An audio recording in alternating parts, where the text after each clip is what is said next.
नमस्कार सांग मैंने आपण मानक स्वागत आम चैनल को। आज किसी नुआ पकोड़ा बनवाई मु प्रथम गोटे कटा कोबी को भल भाव धोई नहीं देखो ये छोट छोट कर काटिबा। एथिरे किछि आमे प्रथम आमे कॉर्नफ्लावर ऐड करिबा।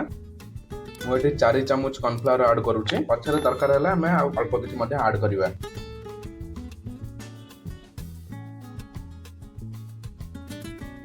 मु 4 स्पून बेसन ऐड कर नहीं बर्तमान आम एथिरे स्वाद अनुसार लूण ऐड करिबा एवं अल्प किसी हल्दी गुंड ऐड करिबा।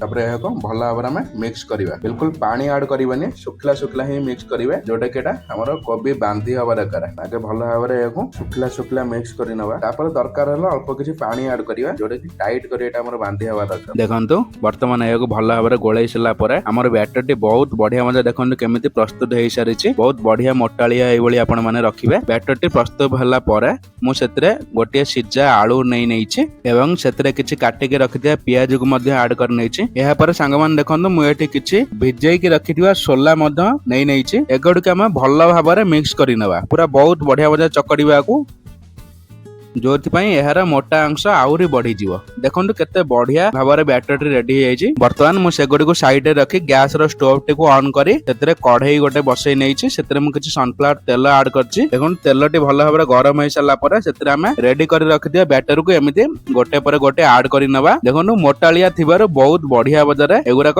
ऐड कर पानिया रखी एगुड़ा खसी जाता जमार बांधी होता से भल लगी ना। गोटे पट एभली भाव में आसिले आम तापर पार्श्वटा हाँपाई गोटे पर गोटे एमती लौटे नवा। देखो केते बढ़िया क्रिस्पी देखा जाउची, रेड कलर देखा जाउची बहुत बढ़िया बजारे।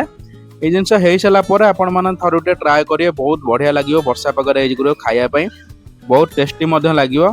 घरे अति सहज उपाय जिनस को बनई पारे आपण मैंने। आम तो एमती बन खाइलु, आमको बहुत स्वादिष्ट लगी।